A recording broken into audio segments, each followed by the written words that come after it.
Hey guys, Mike here, the Detroit Borg with an unboxing and first look at the new 13-inch MacBook Pro with Retina display. Now this joins the 15-inch version at the top end of Apple's MacBook lineup.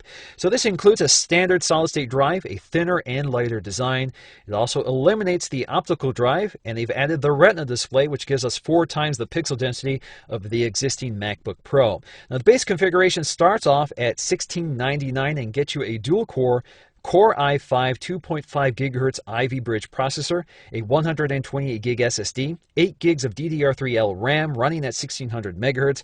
Also standard is an Intel HD Graphics 4000 integrated GPU. Now the standout feature, of course, is the Retina display with a resolution of 2560 by 1600, which is good for 227 ppi, which is even better than the 220 ppi on the 15-inch MacBook Pro.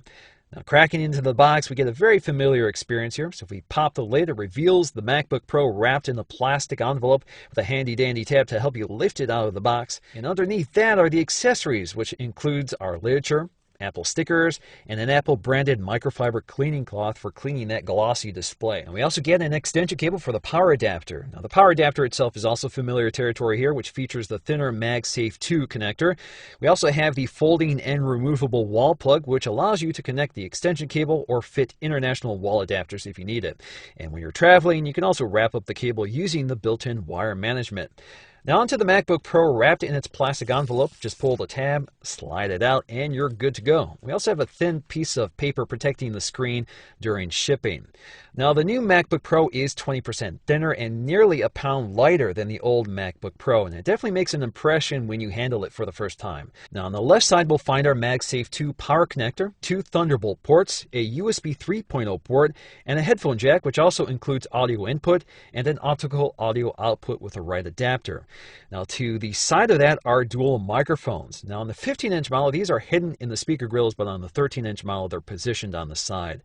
Now on the other side, we'll find our second USB 3.0 port, an HDMI connector, and an SD card slot. Now noticeably absent now is an Ethernet port, an IR sensor for a remote control, a battery status indicator, and an optical drive, which are still available on the older MacBook Pros. You can also pick up a Thunderbolt to Ethernet adapter or a USB optical drive if you still need those functions. I personally have no need for them, so I really don't miss them. Now on the bottom we'll find a single panel held on with some pentalobular screws, and like the 15-inch model, this is not really meant to be user upgradable. The RAM is soldered to the motherboard and many of the battery cells are glued to the chassis. So if you want more RAM, you better order it when you pick up your MacBook Pro. Now on either side of the lower body we'll find ventilation, which also acts as structural members to increase strength.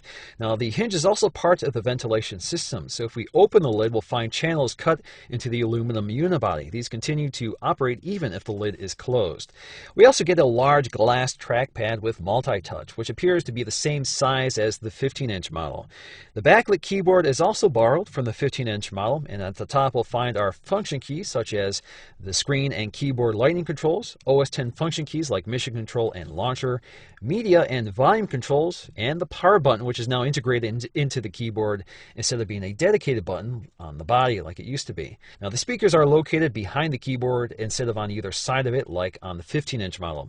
As for backlighting, the keyboard will respond to the ambient light sensor and will turn on and adjust the brightness automatically. You can also override this manually on the keyboard itself. Now, the display features an edge-to-edge glass panel, which is now significantly less reflective, although it doesn't completely eliminate glare. It's just a little more manageable. At the top center of the bezel is a FaceTime HD camera as well as an LED indicator and ambient light sensor. Now the bezel of the display is so small that they had to relocate the MacBook Pro's name to the back of the lower panel. This overall design change means the 13-inch MacBook Pro is now much more compact than the old model. The display itself is still as stunning on the 13-inch model as it is on the 15-inch model. Colors are much more accurate with deep contrast and excellent off-axis viewing. If we look closely at the icons on the screen, you can see just how clear and sharp the details are with no evidence of pixelation. This also means that text is much easier to read and you can see even more detail when editing and viewing photos.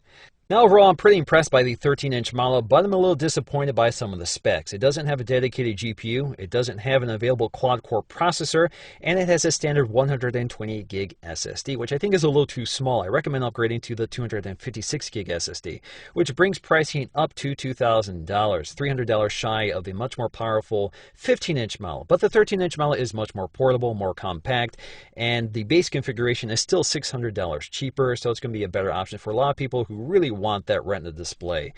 So I'm going to have more on the 13-inch MacBook Pro. I'm going to compare this to the 15-inch model so we get an idea of how the specs perform under real-world conditions. So stay tuned for those videos, and until then, see you in the next video.